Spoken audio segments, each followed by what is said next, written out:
Corporate America has seen historic rounds of layoffs recently in what some experts warn could be the beginning of an AI-driven white-collar recession. But jobs in the skilled trades are seen as AI-proof. A robot's never going to be able to do what we do. Trade jobs are never going to be technology-based. They're going to be human-based. At the same time, blue-collar industries are facing a shortage of skilled tradespeople as workers age out of the field. You have major industry in this country which cannot find people. For women especially, that creates opportunities for employment growth and rising salaries, potentially even narrowing the gender wage gap.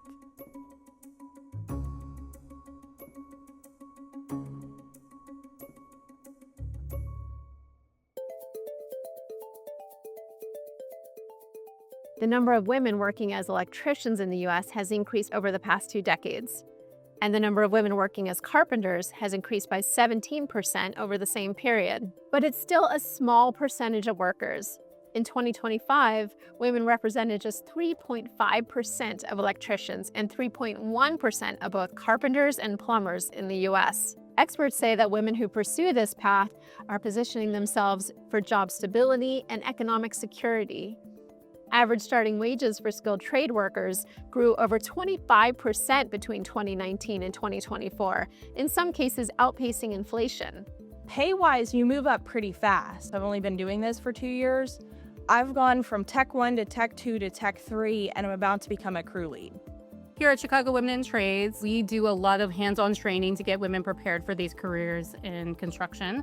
And what we've noticed is a lot of second career participants, and what they have found is, quite frankly, they can't afford to care for their families on the wages that they earn in those other jobs. It is the economic stability that's offered in the union construction trades with very high wages, a great pension, which is rare these days, health benefits, all of those great things, and without the debt that comes from getting a 4-year or 2-year degree at a college. I've had students that did 2 or 3 years of college and thought, I don't like it, so they came to trades. I've had students that completed degrees, didn't get jobs in their fields, came to trades. There's plenty of trade work out there.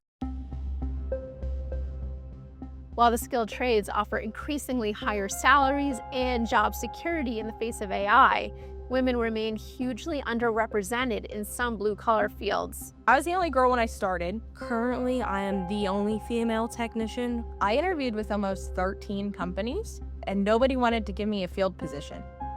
Everybody kept offering me an office position. And I was like, that's not what I went to trade school for. I went to trade school because I want to use my hands. I don't want to sit behind a desk all day. So I definitely do think that it had to do with the fact that I was a girl and they just thought that it would be a better spot for me. Getting access to hours and work opportunities is a huge barrier. Often women are the first to be let go of a work site as soon as work starts to slow down, and the last ones to be picked up when work starts up again. The other barrier is just the situation on the work sites alone. We have a disproportionate experience of harassment and discrimination against women on construction sites. Women often will end up on these sites as apprentices and not be given the opportunities to learn the kind of broad base of skills that their male counterparts are able to learn. We had another female technician working there, but she left after a very short period of time. Having another female technician there was very nice because it gave me someone else to have camaraderie with every single day.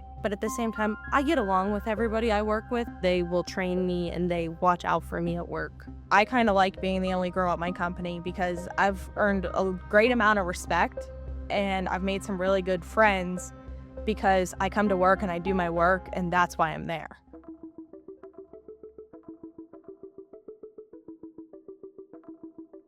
Many blue-collar industries in the U.S. are facing a retirement cliff as more tradespeople retire than new ones enter the field. For example, the construction industry needs to attract an estimated 350,000 new workers in 2026 to meet demand for labor. In 2027, the industry will need to bring in 456,000 new workers to meet demand. The economic impact of the skilled labor shortage in the home building sector is estimated at $10.8 billion. Baby boomers are either passing away or they're retiring. So that whole onslaught of tradespeople, they're moving on.